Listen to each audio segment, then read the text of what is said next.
Hi, family. So I got a little distracted with dinner. Here's a new one, just the heartbreak, just the habits stuff. So I'm trimming the other one because there's just a bunch of dead space on the other one.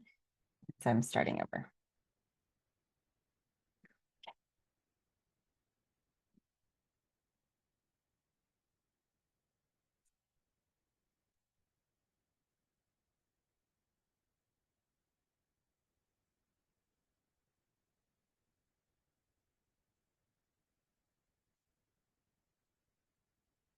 Let's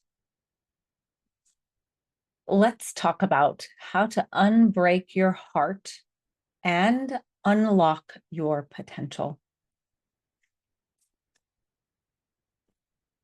Healing your broken heart begins with giving to yourself. I always like to say it's about developing that sense of self with a capital S that knows that it's important. It's about giving yourself with a capital S the kind of attention, the kind of care, the kind of compassion that ends up empowering you. We are going to go over some tools today that will remind you that you already hold the keys to everything that you seek. And throughout this little workshop, I want you to think about shifting your mindset to one of curiosity instead of judgment. Shifting our mindset to curiosity consistently will literally reset our mindset. So this will not only help you meet your goal for this course, maybe that's your personal empowerment phrase, maybe it's your empowering routine, maybe it's some other goal, maybe it's the beginning of the year and or at the end of the year and the end of December, and you're setting those New Year's resolutions. Well, it doesn't have to be a new day, a new year, a new month. You can choose to change your life on that random Tuesday afternoon in the middle of the day. It's about choosing and you being in control of when you're going to decide to make that lasting change. Of course, you know that if you need support along the way, we're here for you. We have a fantastic community that we would love to have you join. A quick tip, you might want to have something to write with during this little mini workshop. And at the end, I'll provide you a resource, a worksheet of sorts, with some of the information that we go over here, as well as some activities that will accompany it. But it won't make a whole lot of sense until you participate in the workshop. So let's begin with a quick story. Meet Jeb. Jeb is an American who every single year sets New Year's resolutions. Maybe they formulate them in December. Maybe they wait until January to figure out what the New Year's resolutions are going to be. But usually those resolutions are something along the lines of get in shape or lose weight or eat healthier. And sadly, typically Jeb quits by mid-February. Jeb is representative of most of the 133 million Americans who make New Year's resolutions. It's about 40% of the population. And it probably doesn't surprise you that most resolutions are health related. Now, obviously, heartbreak, anxiety, depression, these are not things that are health related, but they do affect our health. And so I'm going to be using some examples that have to do with our health, our physicality, and then you can translate that over into what your goal is for getting through the next panic attack, dealing with anxiety, pulling yourself out of depression, or getting over that heartbreak, which is usually a combination of all three of those things. It feels like our world is going to end. Well, we rely on those unhealthy coping mechanisms because our subconscious is the one that's in control. It might not surprise you to learn that the vast majority of Americans, like Jeb, in fact, a whopping 91%, have quit their New Year's resolutions by the middle of February. Choosing to meet a goal like getting over heartbreak or dealing with our depression or anxiety doesn't have to be this big, heavy project. We can choose to meet it with a level of curiosity. It's just extracting that judgment, because when we feel like we know exactly what's going on, then we're not open to change. But when we can get curious and approach the project, whatever it might be, in a fun and lighthearted way, it opens up new pathways in the brain. We can think about it as an adventure. Curiosity unlocks freedom. It unlocks our ability to change unhelpful patterns. Curiosity allows us to approach life basically free from our past selves. Because anytime we're judging, that's our old data. We're looking at something with information that we have from the past, instead of looking at it with curiosity and with fresh eyes. So I challenge you. It's a simple thing to just approach life with more curiosity, so that in those moments when you want to take life so incredibly seriously, you can hold it lightly. You can choose to make a quick mental shift and approach whatever situation it might be with some curiosity. Neuroscience shows that curiosity actually activates the brain's reward system. So curiosity actually reduces stress and it fosters resilience, all proven by science. It allows us to shift, like I said, from judgment to exploration. It opens ourselves to growth, to connection with others, and to creative problem solving. We can transform our challenges into opportunities for learning and discovery. Think about something a month or two ago that you thought was so important and you were stressing about it, rushing around, letting it run your thoughts, and today it's resolved. Well, this is what happens to us as humans. We think that this thing that's so intense is the only thing that's mattering.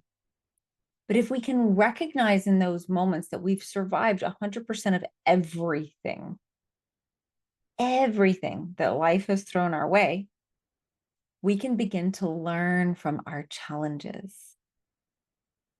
So you can approach this program with a bit of lightness. You can choose to activate your curiosity. So this workshop is all about building habits and breaking habits. So right now, can you think of a healthy habit that you like to implement? Maybe it's one that you've had trouble actually implementing. And perhaps related, but perhaps not, can you think of a destructive habit, a disempowering habit you really want to break?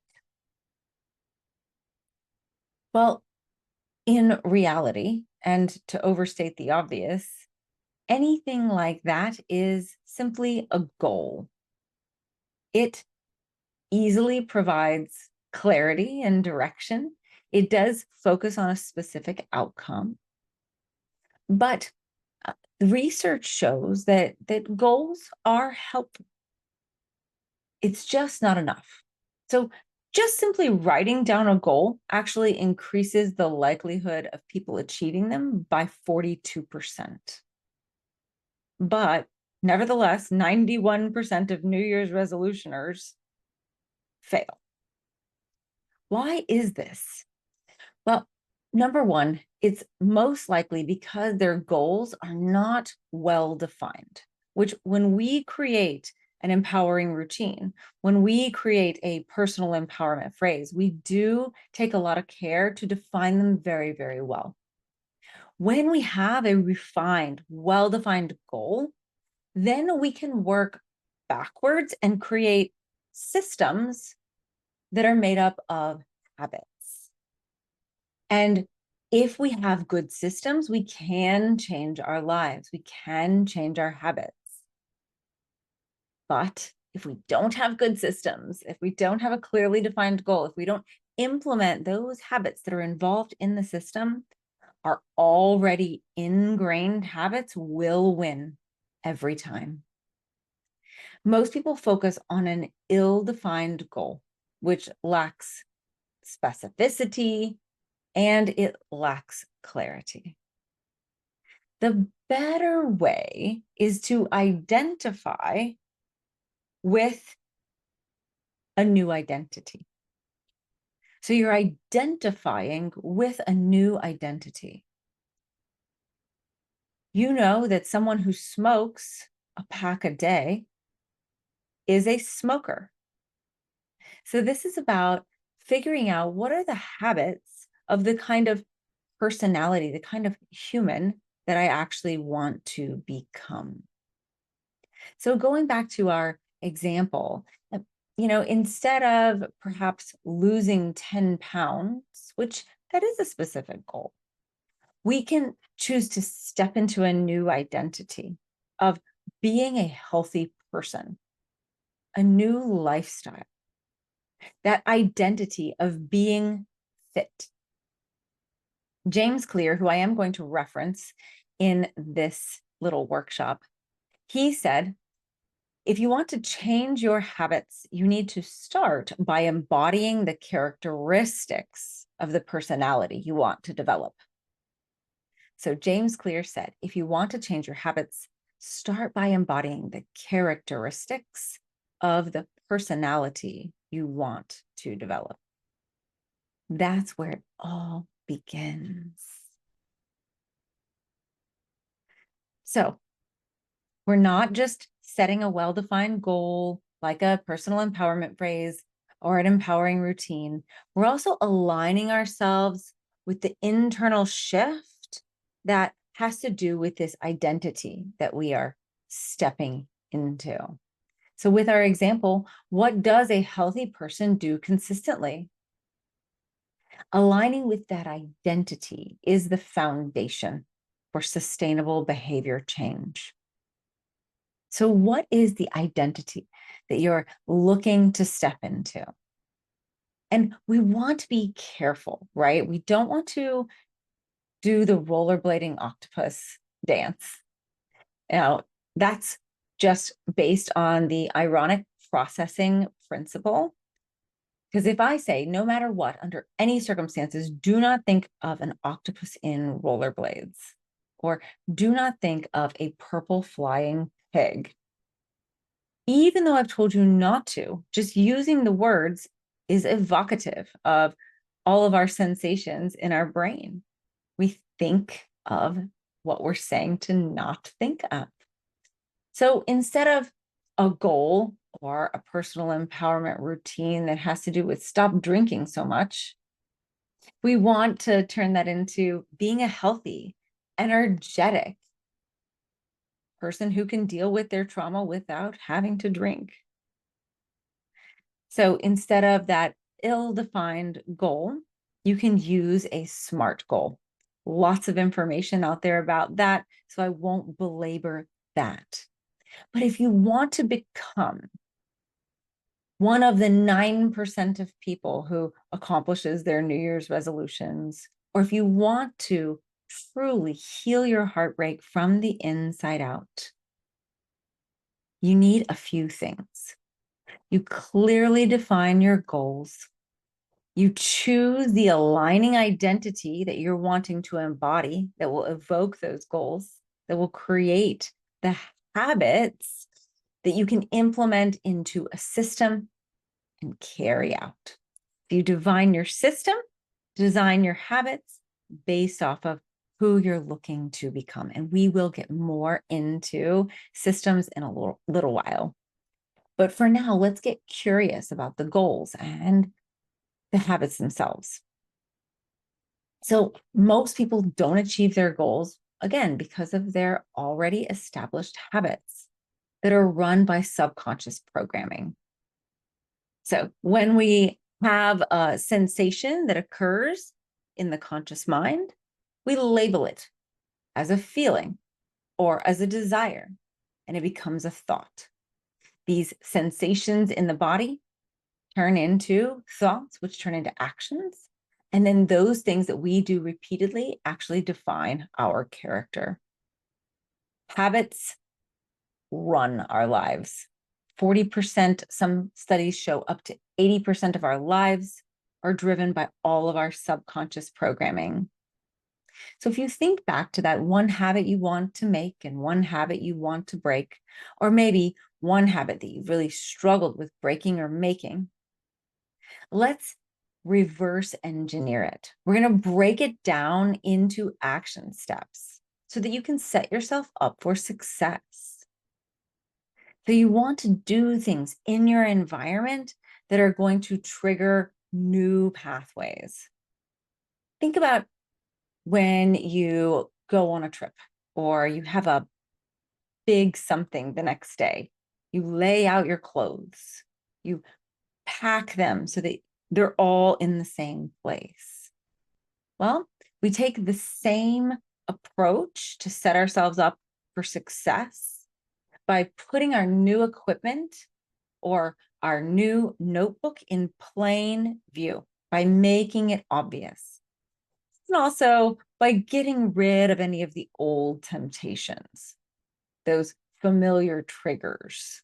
So, for example, if you're trying to drink less, get all the alcohol out of the house. Make those things invisible. If your habit is to come home, throw your keys down, and grab for the wine in the fridge, well, what is the real goal there? It's stress relief, most likely, or at least that's probably how it started. But lacing up your shoes and going for a walk is going to be a lot more empowering and relieve a lot more stress. So if, for example, someone is trying to stop texting their ex-girlfriend, they need to create a mechanism, a system, and do a little analysis. Is this really helping me? And then you write down each step about when, where, how, and for how long you're going to do the new empowering routine. But make sure you write it down. And if you read it to yourself in the mirror, you get bonus points. So let's get more granular about habits, the difference between breaking habits and building habits. When you're breaking a habit, you want to remove cues and replace them with better routines. When you're building a habit, you want to start small and build those systems so that you can focus and align yourself with that desired identity. James Clear, in his best-selling book, Atomic Habits, broke down the anatomy of a habit. Now, that might sound a little bit funny. The anatomy of a habit is just like labeling the different anatomical parts. And unlike some researchers, James Clear says that there are 4 parts to a habit. And I really like this one because of the second piece.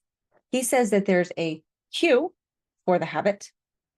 The craving is where James Clear adds in something special. Then there's the routine, which is the habit itself.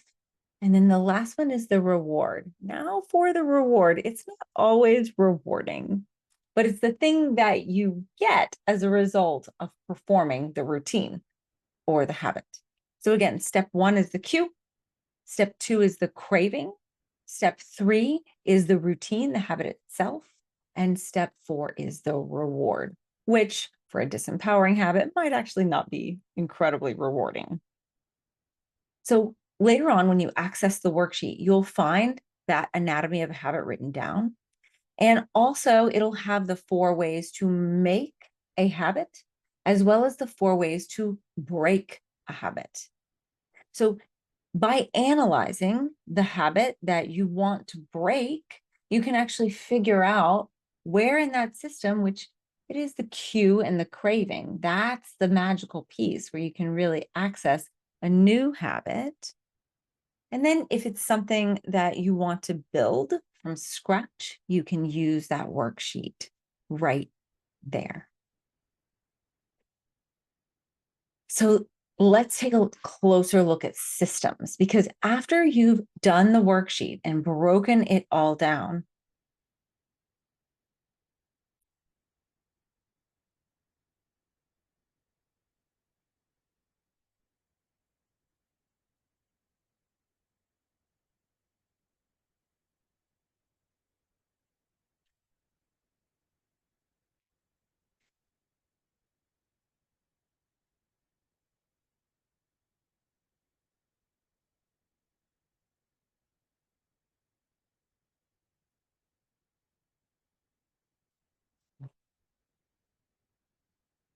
so let's take a closer look at systems.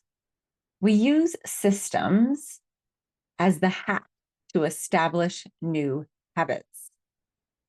It's the system that you use day in and day out so that you don't have to spend too much effort when you're actually living your life. The effort comes in breaking down the habits and designing the system. When you establish the system and execute it, because that is crucial, you can change your life.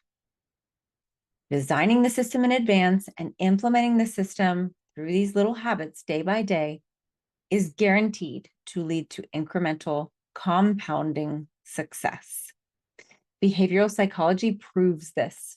Studies show that focusing on small, repeatable habits, otherwise known as systems, leads to greater long-term change rather than focusing on singular goals.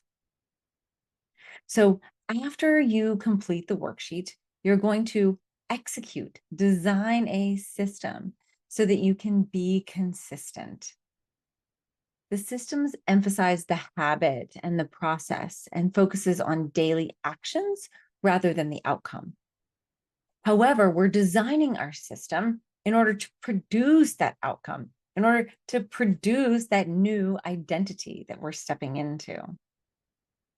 James Clear says, you do not rise to the level of your goals. You fall to the level of your systems. He is underscoring that systems are essential for sustainable progress. Studies on habit formation, like the one by Dr. Wendy Wood, show that consistent implementation of systems leads to long-term behavioral changes and outcomes. So the key differences are that goals provide short-term focus, while systems ensure long-term consistency. So yes, a goal might help you accomplish a milestone, like instead of lose 10 pounds, a system of daily healthy eating and good exercise habits. The system will keep you on track even after the goal is achieved. One of my friends says, if you lose something, you're gonna find it again. So this is the way to not find that lost weight or not try to get back together with that girlfriend, right? We design a system from the inside out based off of the new identity we're aligning with. Of course, the most effective approach combines that step into the right direction with the goal, implementing that system to sustain your progress, and then all along the way, adapting to changes. This is going to change your overall mindset. It's going to unlock your potential and allow your heart to truly heal. When you can incorporate that element of curiosity, you can remember to remain curious, because healing your broken heart really starts with giving to yourself, with developing that sense of self, that capital S kind of love that empowers you and nourishes you and shows you that you already have everything you need inside of you. There is a difference between motivation and discipline. And what this is doing by creating a system is teaching you how to discipline yourself. Now, this isn't the kind of discipline that you would think of in school or as a child. This is not getting in trouble. But discipline just means that you do it every single day, because our motivation is going to fade. It's going to wane. But having discipline within a system is how we sustain that change. So let's do a little meditation right now, based off everything you've heard. I invite you to close your eyes and just notice your breath. Feel into your body. Breathe intentionally, breathing in and out of the nose.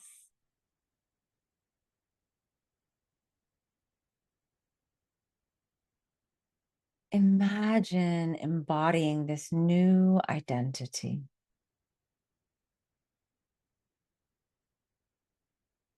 Imagine stepping into this completely healed, aware, and peaceful human existence that you so crave, where you're unbothered by the breakup or anxiety or depression, unbothered by the opinions of others. Imagine stepping into this new identity and take a look around. What are the habits that this upgraded version of you participate in? What are the things you do every day? Can you see yourself embodying these habits that will create this upgraded version of yourself? Get curious.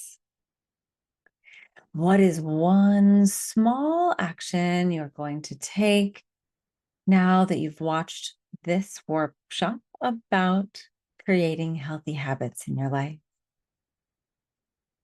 What's one thing you can do today? What's one thing that you can decide to do every day that's going to move the needle? See in your mind's eye, embodying this identity. Get curious about the habits that are going to help you create this new identity and live in it every day. See yourself living as this new version of you. How do you feel? What has changed internally and externally? Can you shift your mindset to curiosity from this relaxed space? Can you align yourself with your identity and see yourself staying disciplined even when you're not motivated, and doing it because you love yourself with a capital S? See yourself with this solid system backed by your desired identity. See yourself accomplishing your goals day in and day out. And tell yourself you're going to do for yourself what you know you need instead of paying attention to or taking care of anyone else.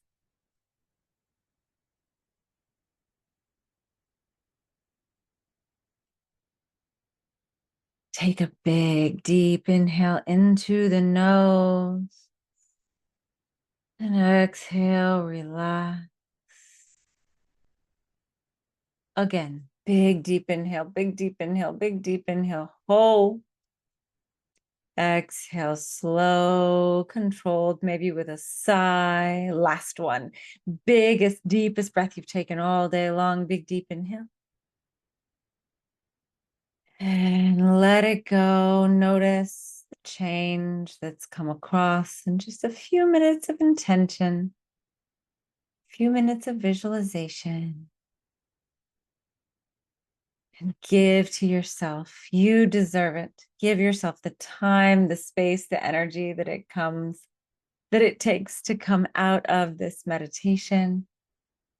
And make a decision right now about when you're going to give to yourself again.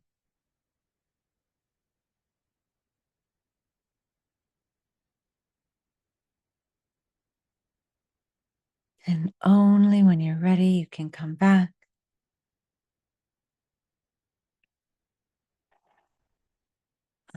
I'm going to share my screen. All this habits worksheet about unlocking your potential. So I want you to just think about your habits, and this is going to prompt you, just like what we talked about. One habit you want to make, one habit you want to break, and begin with that identity in mind. We did the meditation about what activities a healthy person does regularly to make them that way. What is that identity you're looking to step into? Here are the different elements that create James Clear's anatomy of a habit. He goes through the 4 ways to make a habit. There are some examples. So then you choose a habit that you want to start doing, write down the anatomy of it, and then build your habit pattern, and then make a very specific system by reverse engineering it. So this is going to be different for everyone. And then the difference between motivation and discipline. Then you also have the 4 ways to break a habit. You can read that. You break down the disempowering habit and then build a new habit using the 4 ways to make a habit and the anatomy of a habit. It's always a good idea to write down the reasons that you want to make the change. So this can be found in the portal. And let us know how we can support you to changing your habits all along the way.